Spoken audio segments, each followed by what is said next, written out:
ಎಲ್ರಿಗೂ ನಮಸ್ಕಾರ. ವೇದಿಕೆ ಮೇಲೆ ಆಸೀನರಿರುವ ದೊಡ್ಡಬಳ್ಳಾಪುರ ಭಾರತೀಯ ವೈದ್ಯಕೀಯ ಸಂಘ ಶಾಖೆಯ ಅಧ್ಯಕ್ಷರಾದ ಡಾಕ್ಟರ್ ರಮೇಶ್ ಅವರೇ, ಸಂಸ್ಥಾಪಕ ಕಾರ್ಯದರ್ಶಿಗಳಾದ ಕೃಷ್ಣಪ್ಪನವರೇ, ಹಾಗೂ ನನ್ನ ಅಸಿಸ್ಟೆಂಟ್ ಸೆಕ್ರೆಟರಿ ಡಾಕ್ಟರ್ ಮಹೇಶ್ ಅವರೇ, ಮತ್ತೆ ಮಹಿಳಾ ಘಟಕದ ಅಧ್ಯಕ್ಷರಾದ ಡಾಕ್ಟರ್ ಮಾಲಾ ಅವರೇ, ಮತ್ತು ಕರ್ನಾಟಕ ಶಾಖೆಯ ಕನ್ನಡ ವೈದ್ಯ ಬರಹಗಾರರ ಸಮಿತಿಯ ಅಧ್ಯಕ್ಷರಾದಂತಹ ಡಾಕ್ಟರ್ ಇಂದಿರಾ ಮೇಡಮ್ ಅವರೇ, ಕಾರ್ಯದರ್ಶಿ ಡಾಕ್ಟರ್ ಅರ್ಜುನ್ ಅವರೇ, ಖಜಾಂಚಿ ಅವರೇ, ಹಾಗೂ ಎಲ್ಲ ಸದಸ್ಯರೇ, ಹಿರಿಯರೇ ಮತ್ತು ಕಿರಿಯರೇ, ಈ ದಿನ ತಾವೆಲ್ಲ ಕನ್ನಡ ರಾಜ್ಯೋತ್ಸವನ ಆಚರಿಸ್ತಾ ಇರೋದು ತುಂಬಾ ಸಂತೋಷದ ವಿಚಾರ. ಕನ್ನಡದ ಬಗ್ಗೆ, ಕನ್ನಡ ಸಂಸ್ಕೃತಿ ಬಗ್ಗೆ, ಮತ್ತೆ ಕನ್ನಡ ರಾಜ್ಯೋತ್ಸವನ ಯಾಕೆ ಆಚರಿಸ್ತೀವಿ ಅಂತ ಹೇಳ್ಬಿಟ್ಟು ಡಾಕ್ಟರ್ ಇಂದಿರಾ ಮೇಡಮ್ ಅವರು ಹೇಳಿದ್ದಾರೆ. ಸೊ ನಾನ್ ಮತ್ತೆ ಅದನ್ನ ಹೇಳೋ ಅವಶ್ಯಕತೆ ಇಲ್ಲ ಅಂತ ಆದ್ರೂ ನಾನು ಭಾವಿಸ್ತೇನೆ. ಈಗ ಇದು ಎಲ್ಲರೂ ಸೇರೋದಕ್ಕೆ ಒಂದು ಅವಕಾಶ, ಅಂದ್ರೆ ಅಕೇಶನ್. ಅದರಲ್ಲಿ ಸೇರ್ಕೊಂಡು ನನ್ನನ್ನು ಸಹ ಇಲ್ಲಿಗೆ ಕರೆಸಿದ್ದಕ್ಕೆ ನಾನು ತಮ್ಮೆಲ್ಲರಿಗೂ ಆಭಾರಿಯಾಗಿರ್ತೇನೆ. ಈಗ ನಾನು ಕನ್ನಡ ರಾಜ್ಯೋತ್ಸವ ಯಾಕೆ ಬಂತು ಅದು ತಮ್ಗೆಲ್ಲ ಗೊತ್ತಿರೋದೆ. ಇದು 19ನೇ ಶತಮಾನದಿಂದನೂ ಕನ್ನಡ ನಾಡಿಗೋಸ್ಕರ ಕನ್ನಡನ ಉಳಿಸ್ಕೋಬೇಕು, ಕನ್ನಡ ಬೆಳೆಸ್ಬೇಕು, ಕನ್ನಡನ ನಮ್ಮ ಮಾತೃಭಾಷೆಗೆ ಮಾಡ್ಕೋಬೇಕು ಅಂತ ಇಂದಿನ ಕವಿಗಳು, ಹಿರಿಯರು ಎಲ್ಲ ಹೋರಾಟಗಳನ್ನ ಮಾಡ್ಕೊಂಡು ಬಂದಿದ್ದಾರೆ. ಸಾಕಷ್ಟು ಸಂಘಟನೆಗಳು ಉಟ್ಕೊಂಡ್ವು ಅದನ್ನ ಬಲಿಷ್ಠ ಮಾಡ್ಬೇಕು ಅಂತ ಹೇಳ್ಬಿಟ್ಟು. ಆ ನಿಟ್ಟಿನಲ್ಲಿ ನಮ್ಗೆ ಸ್ವತಂತ್ರ 1947ರಲ್ಲಿ ಸಿಕ್ಕಾಗ ಈ ರಾಜ್ಯದಲ್ಲಿ ಒಂದು ಕೂಗೆ ಹೇಳ್ತು, ಎಲ್ಲಾ ಭಾಷೆ ಮಾತಾಡೋಂತ ಒಂದೊಂದು ಭಾಷೆ ಮಾತಾಡೋರ್ನೆಲ್ಲ ಒಗ್ಗೂಡಿಸ್ಬೇಕು, ಒಂದೇ ಕಡೆ ಸೇರ್ಬೇಕು, ಆ ಭಾಷೆ ಮಾತಾಡೋರ್ನೆಲ್ಲ ನಾವು ಒಂದು ರಾಜ್ಯ ಆಗಿ ಮಾಡ್ಬೇಕು ಅಂತ ಹೇಳ್ಬಿಟ್ಟು ಕೂಗು ಬಂತು. ಆ ಕೂಗಿನ ಪರಿಣಾಮವಾಗಿ ನಮ್ಮ 1953ರಲ್ಲಿ ನವೆಂಬರ್ 1ರಂದು ಕನ್ನಡ ರಾಜ್ಯ ಆಯ್ತು. ಆಗ ಮೈಸೂರು ರಾಜ್ಯ ಅಂತ ನಾಮಕರಣ ಆಯ್ತು. ಆಗ ನಮ್ಮ ಉತ್ತರ ಭಾಗದಲ್ಲಿರ್ತಕ್ಕಂಥ ಕನ್ನಡಿಗರು, ಇಲ್ಲ ಅದು ಮೈಸೂರು ರಾಜ್ಯ ಅಂತ ಹೇಳಿದ್ರೆ ಬರೀ ದಕ್ಷಿಣ ಭಾಗಕ್ಕೆ ಅನ್ವಯ ಆಗುತ್ತೆ, ನಮ್ಗೆಲ್ಲರಿಗೂ ಅದು ಅನ್ವಯ ಆಗಲ್ಲ, ಮೈಸೂರು ಕೇವಲ ದಕ್ಷಿಣ ಕರ್ನಾಟಕಕ್ಕೆ ಆಗುತ್ತೆ, ಅದಕ್ಕೆ ಇದಕ್ಕೆ ಕರ್ನಾಟಕ ಅಂತ ನಾಮಕರಣ ಮಾಡ್ಬೇಕು ಅಂತ ಹೇಳ್ಬಿಟ್ಟು ಅಲ್ಲಿನವರೆಲ್ಲ ತಿಳಿಸಿದಾಗ ಆಗಿನ ಮುಖ್ಯಮಂತ್ರಿಗಳಾಗಿದ್ದಂತ ದಿವಂಗತ ದೇವರಾಜ ಅರಸೂರವರು ಇದರಿಂದ ರಾಜ್ಯಕ್ಕೆ ನಾನು ಕರ್ನಾಟಕ ಎಂದು ನಾಮಕರಣ ಮಾಡ್ತೇನೆ ಅಂತ ಹೇಳ್ಬಿಟ್ಟು 1956 ನವೆಂಬರ್ 1ರಂದೇ ಅಸೆಂಬ್ಲಿನಲ್ಲಿ ಘೋಷಣೆ ಮಾಡ್ತಾರೆ. ಅಂದಿನಿಂದ ನಮ್ಮ ರಾಜ್ಯ ಕರ್ನಾಟಕ ಅಂತ ಹೇಳ್ಬಿಟ್ಟು ಹೆಸರನ್ನು ಪಡೆದು ಈ ಒಂದು ಕನ್ನಡ ಭಾಷೆಗೆ ನಾವು ಹೇಳ್ಬೇಕು ಅಂದ್ರೆ ಹೆಚ್ಚಿನ ಸಂಖ್ಯೆಯ ಜ್ಞಾನಪೀಠ ಪ್ರಶಸ್ತಿಗಳನ್ನ ಪಡ್ಕೊಂಡಿದ್ದೀವಿ. ಅಷ್ಟು ಉತ್ತಮವಾದ ಭಾಷೆ ಕನ್ನಡ. ಅದ್ರ ಬಗ್ಗೆ ಎಷ್ಟೊಂದು ಹೇಳ್ತಾ ಹೋದ್ರೆ ತುಂಬಾನೇ ಇದೆ. ಈ ನಂದೊಂದು ಮನವಿ ಅಂತಂದ್ರೆ, ನಾವು ಒಂದು ಅಳಿಲು ಸೇವೆ ಮಾಡ್ಬೋದಾ ಅಂತ. ಎಲ್ರು ಪ್ರಿಸ್ಕ್ರಿಪ್ಷನ್ ಅನ್ನ ಕನ್ನಡದಲ್ಲಿ ಬರೆಯೋದು ಕಷ್ಟನಾ? ಆ ಬಿಳಿಮಲೆಯವರು ಪಾಪ ಬಹಳನೇ ಬೇಡ್ಕೊತಾ ಇದಾರೆ ನಮ್ಗೆಲ್ಲ ಬರೀಲಿ ಅಂತ ಹೇಳ್ಬಿಟ್ಟು ಸರ್ಕಾರಿ ಆದೇಶನೂ ಸಹ ಮಾಡಿಸಿದ್ರು ಅವರು. ಆದ್ರೆ ನಾವ್ ಯಾರು ಅವ್ರಿಗೆ ಹೋಗ್ಕೊಡ್ತಾ ಇಲ್ಲ. ಸರ್ಕಾರ ಆದೇಶ ಮಾತ್ರ ಇದೆ ಸರ್ಕಾರದ್ದು, ಆದ್ರೆ ನಾವ್ ಯಾರು ಪ್ರಿಸ್ಕ್ರಿಪ್ಷನ್ ಅನ್ನ ಕನ್ನಡದಲ್ಲಿ ಯಾಕಂದ್ರೆ ಪೆನ್ನಿನ ತುದಿಗೆ ಬಂದಿಲ್ಲ. ಏನಾಗಿದೆ, ಪ್ರಿಸ್ಕ್ರಿಪ್ಷನ್ ಯಾರಾದ್ರೂ ಮೆಡಿಕಲ್ ರೆಪ್ಗಳು ಬಂದು ಹೇಳಿದಾಗ ಅವರು ಹೇಳೋಂತ ಔಷಧಿ ಪೆನ್ನ ತುದಿಗೆ ಬರ್ಬೇಕು ಅಂದ್ರೆ ಸಾಕಷ್ಟು ಸಮಯ ತಗೊಳುತ್ತೆ. ಅವ್ನ್ ಪದೇ ಪದೇ ಬರ್ಬೇಕು, ನಮ್ಮನ್ನ ಭೇಟಿ ಮಾಡ್ಬೇಕು, ಔಷಧಿ ಬಗ್ಗೆ ಹೇಳ್ಬೇಕು, ಅವ್ನ್ ಬ್ರ್ಯಾಂಡ್ ಬಗ್ಗೆ ಹೇಳ್ಬೇಕು, ಅವಾಗ ಒಂದ್ ದಿನ ಶುರು ಮಾಡ್ತೀವಿ ಬರೀಲಿಕ್ಕೆ. ಹಾಗೆ ಇದು ಸಹ ನಾವು ಬರ್ತಾ ಹೋದ್ರೆ ಅದು ಬರ್ತಾ ಇರ್ತದೆ. ನಾವು ಈಗೇನು ಪ್ಯಾರಾಸಿಟಮಾಲ್ ಕನ್ನಡದಲ್ಲಿ ಬರೀಬಹುದು, ಅಥವಾ ನೀವು ಬ್ರ್ಯಾಂಡ್ ಔಷಧಿ ಹೆಸರು ಬರೀಬೇಕಂದ್ರೆ ಬರೀಬಹುದು, ಕಷ್ಟ ಏನಿಲ್ಲ. ಆದ್ರೆ ಅದನ್ನ ಹ್ಯಾಕ್ ಬರೆಯೋದು, ಇದನ್ನ ಹ್ಯಾಕ್ ಬರೆಯೋದು ಅಂತ ನಾವು ಪ್ರಶ್ನೆ ಮಾಡ್ಕೊಳ್ತಾ ಹೋದ್ರೆ ಏನು ಮಾಡ್ಲಿಕ್ಕೆ ಆಗಲ್ಲ. ಪ್ರಶ್ನೆ ಮಾಡ್ತಾನೆ ಹೋದ್ರೆ ನಾವು ಮಾಡಕ್ಕಾಗಲ್ಲ. ಮಾಡ್ಲೇಬೇಕು ಅಂದ್ರೆ ಖಂಡಿತ ಮಾಡ್ಬೋದು. ಅದನ್ನ ನೀವೆಲ್ಲರೂ ಮಾಡಿ ಅಂತ ನನ್ನೊಂದು ಬೇಡಿಕೆ. ಅದೇ ರೀತಿ IMA ಸದಸ್ಯರ ಸಂಖ್ಯೆ ನಾನು ನೋಡ್ದೆ, ಅವ್ರದ್ದು ಲೆಡ್ಜರ್ ನೋಡಿದಾಗ 62 ಇದೆ ನಿಮ್ದು. ನನ್ಗೆ ಇದು ಅಟ್ಲೀಸ್ಟ್ ಒಂದು ಸೆಂಚುರಿನಾದ್ರೂ ನೀವು ಬಾರಿಸ್ಬೇಕು ಅಂತ ಹೇಳ್ಬಿಟ್ಟು ನನ್ನ ಅವಧಿನಲ್ಲಿ ಅಧ್ಯಕ್ಷರಿಗೆ ನಾನು ಬೇಡಿಕೆ. ಮತ್ತೆ ಸಂಸ್ಥಾಪಕ ಕಾರ್ಯದರ್ಶಿಗಳಿದ್ದಾರೆ. ಅವ್ರ ಸೇವೆನ ಉಪಯೋಗಿಸ್ಕೊಂಡು, ಯಾಕಂದ್ರೆ ಆಕಾಶ್ ಮೆಡಿಕಲ್ ಕಾಲೇಜ್ ಇದೆ, ನಿಮ್ಮಲ್ಲಿ ಸುಮಾರು ಜನ ಇದ್ದಾರೆ.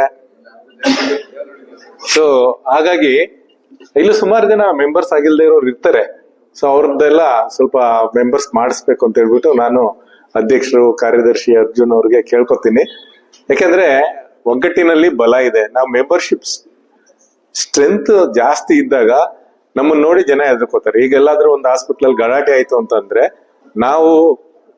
ನೀವೊಂದು ವಾಟ್ಸ್ಆಪ್ ಅಲ್ಲಿ ಗ್ರೂಪ್ ಮಾಡ್ಕೊಳ್ಳಿ. ಆ ಗ್ರೂಪ್ ಅಲ್ಲಿ ಎಲ್ಲಿ ಗಲಾಟೆ ಆಗುತ್ತೋ ತಕ್ಷಣ ಒಂದು ಅಲರ್ಟ್ ಕೊಟ್ರೆ ಎಲ್ರು ಅಲ್ಲಿಗೆ ಓಡ್ಬೇಕು.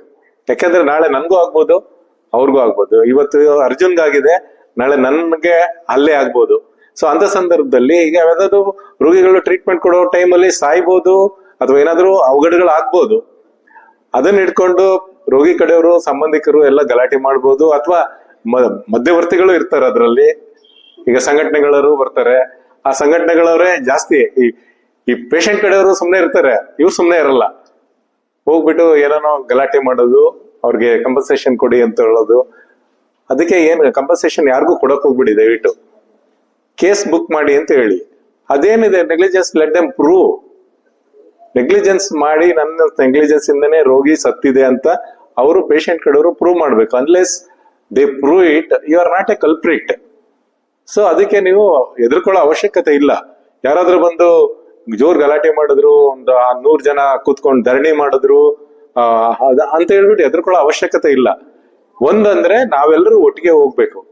ಈಗ ನಾವು ತುಮಕೂರು ಬ್ರಾಂಚ್ ಅಲ್ಲಿ ಆ ರೀತಿ ಮಾಡ್ತಿದೀವಿ. ಎಲ್ಲಾದ್ರೂ ಆಸ್ಪತ್ರೆಯಲ್ಲಿ ಗಲಾಟೆ ಆಯ್ತು ಅಂದ್ರೆ ಅಲರ್ಟ್ ಗ್ರೂಪಿಗೆ ಬರ್ತದೆ. ತಕ್ಷಣ ಯಾರ್ಯಾರು ಫ್ರೀ ಇರ್ತಾರೋ, ಬೇರೆ ದೂರ ದೂರ ಇರೋರು ಹೋಗಕ್ ಆಗಲ್ಲ, ಅಥವಾ ಯಾವ್ದಾದ್ರು ಓಟಿನಲ್ಲಿರೋರು ಹೋಗ್ಲಿಕ್ಕೆ ಆಗಲ್ಲ, ತಕ್ಷಣ ಹೋಗ್ತಾರೆ. ಮತ್ತೆ ಸರ್ಜರಿ ಮಾಡೋ ಸಮಯದಲ್ಲಿ ಏನೋ ತೊಂದರೆಗಳಾದ್ರೆ ಅವ್ರಿಗೆ ಏನು ಗೊತ್ತಾಗದೆ ಇದ್ರೆ ಅಲ್ಲೂ ಅಲರ್ಟ್ ಕೊಡ್ತಾರೆ. ಅವಾಗ ಎಕ್ಸ್ಪರ್ಟ್ಸ್ ಹೋಗ್ಬಿಟ್ಟು ಸಹಾಯ ಮಾಡ್ತಾರೆ. ಆ ಒಂದು ಇದನ್ನ ನಾವು ಬೆಳೆಸ್ಕೋಬೇಕು. ಅವಾಗ ತೊಂದರೆಗಳಾಗಲ್ಲ. ನಮ್ಮಲ್ಲಿ ಏನಾಗುತ್ತೆ ಅಂದ್ರೆ ಅವ್ರ ಕಾಲ್ ಇವ್ರು ಎಳೆಯೋದು, ಇವ್ರ ಕಾಲ್ ಅವ್ರು ಎಳೆಯೋದು. ನಮ್ ಪ್ರೊಫೆಷನ್ ಬಗ್ಗೆ ಬೇರೆಯವ್ನಿಗೆ, ಮೀಡಿಯಾದವನ್ಗೆ ಎಲ್ಲ ಏನ್ ಗೊತ್ತಾಗುತ್ತೆ? ನಾವೇ ಹೋಗಿ ಹೇಳೋದು. ರಮೇಶ್ ಬಗ್ಗೆ ನಾನ್ ಹೇಳೋದು, ನನ್ ಬಗ್ಗೆ ಅರ್ಜುನ್ ಹೇಳೋದು, ಅರ್ಜುನನ್ ಬಗ್ಗೆ ಇನ್ನೊಬ್ಬ ಹೇಳೋದು.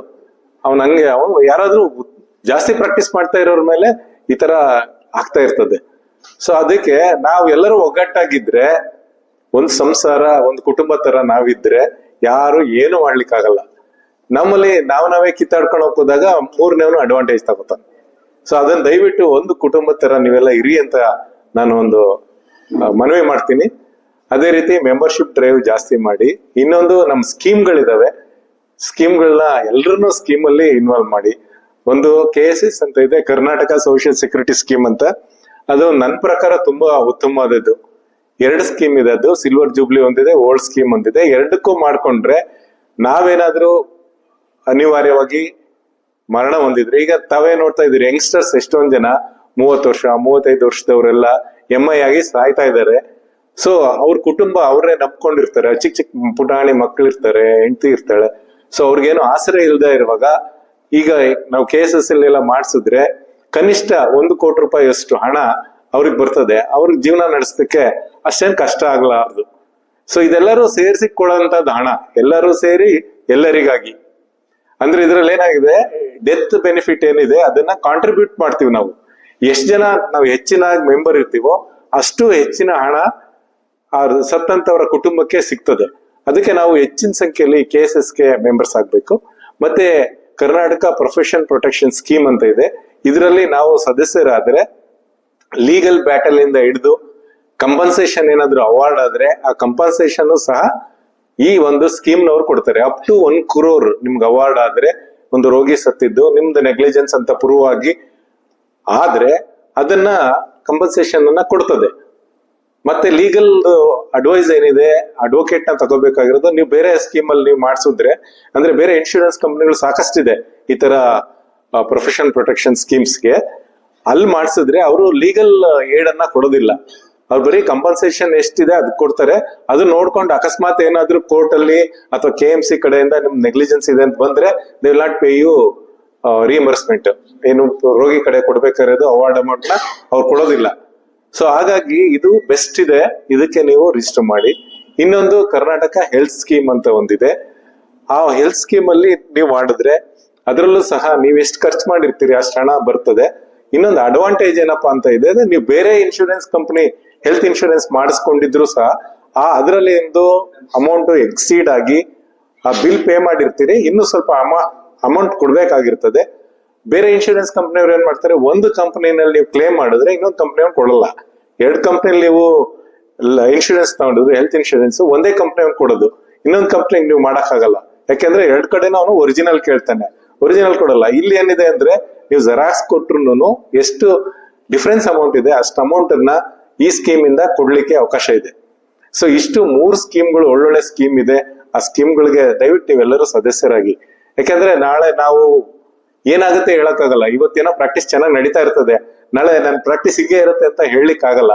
ಸೊ ಅದಕ್ಕೆ ಇವೆಲ್ಲ ಸ್ಕೀಮ್ಗಳಿಗೆ ನಾವು ಜಾಯ್ನ್ ಆದ್ರೆ ತುಂಬಾ ಅನುಕೂಲ ಆಗುತ್ತೆ ಅಂತ ಹೇಳ್ಬಿಟ್ಟು ನಾನು ಭಾವಿಸ್ತೇನೆ. ಮತ್ತೆ ಮೇಡಮ್ ಅವರು ತುಂಬಾ ಚೆನ್ನಾಗಿ ಕೆಲಸ ಮಾಡ್ತಿದ್ದಾರೆ. ಅವ್ರ ಟೀಮ್ ತುಂಬಾ ಚೆನ್ನಾಗಿದೆ. ಕನ್ನಡ ವೈದ್ಯ ಬರಹಗಾರರ ಸಮಿತಿ.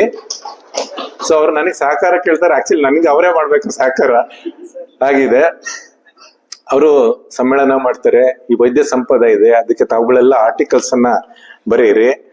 ಮತ್ತೆ ಸ್ವಲ್ಪ ಡೊನೇಷನ್ಸ್ ಅನ್ನು ಕೊಡ್ಬೇಕಾಗುತ್ತೆ. ಯಾಕಂದ್ರೆ ಅವರು ಪುಸ್ತಕಗಳನ್ನ ಬಿಡುಗಡೆ ಮಾಡ್ತಾರೆ. ಆ ಪುಸ್ತಕಗಳನ್ನ ಬರೆದು ಬಿಡುಗಡೆ ಮಾಡ್ಲಿಕ್ಕೆ ಪ್ರಕಾಶನದಿಂದ ಹಣ ಖರ್ಚಾಗುತ್ತೆ. ಆ ಹಣಕ್ಕೆ ತಾವುಗಳು ಎಲ್ಲಾರು ಸ್ಪಾನ್ಸರ್ಶಿಪ್ ಅನ್ನು ಮಾಡಿದ್ರೆ ತುಂಬಾ ಒಳ್ಳೇದು ಅಂತ ನಾನು ಭಾವಿಸ್ತೇನೆ. ಹೇಳಿ. ನಾವು ವೈದ್ಯ ಪದ್ಮರು ಮಾಡಿದ್ವಿ, ಆಗ ಸ್ಪಾನ್ಸರ್ ಮಾಡಿದ್ರು ಡಾಕ್ಟರ್ ಶಾಲಿನಿ ಮತ್ತೆ ಡಾಕ್ಟರ್ ವೈದ್ಯ ಪದ್ಮರು ಮಾಡಿದ್ರು ಸರ್. ಅದರಲ್ಲಿ ಅವರಿಬ್ಬರೇ ಸ್ಪಾನ್ಸರ್ ಮಾಡಿದ್ದಾರೆ. Congratulations, thank you. ಸೊ ಇದೇ ರೀತಿ ನಿಮ್ಮ ಏನು ಸಹಕಾರ ಇರ್ಲಿ ಅಂತ ಹೇಳ್ಬಿಟ್ಟು ನಾನು ಕೇಳ್ಕೊಳ್ತೀನಿ. ಇದೇನ್ ಕೊಟ್ರಿ ಇದಕ್ಕೆ ಬುಕ್ ಅದಷ್ಟೇ, ಇನ್ನೇನು ಸಹಕಾರ ಅಂತ ಹೇಳಿದ್ರೆ ಯಾಕಂತ ಅದು ಮೇಲೆ ಕಳಿಸ್ತೀನಿ. ಮತ್ತೆ ಬಂದಿದ್ದೀರಾ ಅಂತ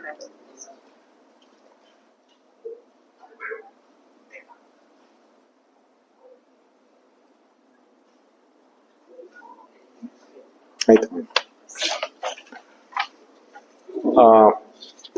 ಮತ್ತೆ ನಮ್ಮಲ್ಲಿ ಸಾಕಷ್ಟು ಸಮಿತಿಗಳಿದಾವೆ. ಆ ಸಮಿತಿಗಳ ಈ ಸ್ಪೋರ್ಟ್ಸ್ ಸಮಿತಿ ಇದೆ. ನಿಮ್ಮಲ್ಲಿ ಯಾರಾದ್ರೂ ಆಕ್ಟಿವ್ ಸ್ಪೋರ್ಟ್ಸ್ ಮೆನ್ಗಳಿದ್ರೆ ದಯವಿಟ್ಟು ಯಾವ್ದಾದ್ರು ಈಗ ಕ್ರಿಕೆಟ್ ಇರ್ಬೋದು, ಶಟಲ್ ಇರ್ಬೋದು, ಆಮೇಲೆ ಟೆನ್ನಿಸ್ ಇರ್ಬೋದು, ಇದರಲ್ಲೆಲ್ಲ ನಮ್ದು ಕಾಂಪಿಟೇಷನ್ ಸ್ಟೇಟ್ ಲೆವೆಲ್ ಅಲ್ಲಿ ಮಾಡ್ತಾ ಇರ್ತೀವಿ. ದಯವಿಟ್ಟು ಭಾಗವಹಿಸಿ, ನಿಮ್ ಬ್ರಾಂಚ್ ಕಡೆಯಿಂದ ಟೀಮ್ಗಳು ಮಾಡ್ಕೊಂಡು ಭಾಗವಹಿಸಿ ಅಂತ ಹೇಳ್ಬಿಟ್ಟು. ಅಂದ್ರೆ ಹೆಲ್ದಿ ಇದು ಕಾಂಪಿಟೇಷನ್ ಇರ್ತದೆ, ಅದರಲ್ಲೆಲ್ಲ ಭಾಗವಹಿಸಿ. ಮತ್ತೆ ಬೇರೆ ಬೇರೆ ಜಿಲ್ಲೆಗಳನ್ನ ನೋಡ್ಬಹುದು ನೀವು. ಮತ್ತೆ ಎಲ್ಲ ಸಮ್ಮೇಳನಗಳನ್ನ ಭಾಗವಹಿಸಿ. ಇಷ್ಟು ಹೇಳ್ತಾ ಡಾಕ್ಟರ್ ರಮೇಶ್ ಅವರ ಈ ಒಂದು ಅವಧಿ ತುಂಬಾ ಚೆನ್ನಾಗಿರ್ಲಿ, ಮತ್ತೆ ಹೆಚ್ಚಿನ ಸದಸ್ಯರನ್ನ ಮಾಡ್ಲಿ, ಹೆಚ್ಚಿನ ಕಾರ್ಯಕ್ರಮಗಳನ್ನ ಹಮ್ಮಿಕೊಳ್ಳಿ ಅಂತ ಹೇಳ್ತಾ ನಿಮ್ಮೆಲ್ಲರಿಗೂ ಶುಭ ಆಗ್ಲಿ ಅಂತ ಹಾರೈಸಿ ನನ್ನ 2 ಮಾತುಗಳನ್ನು ಮುಗಿಸ್ತೇನೆ. ಧನ್ಯವಾದ.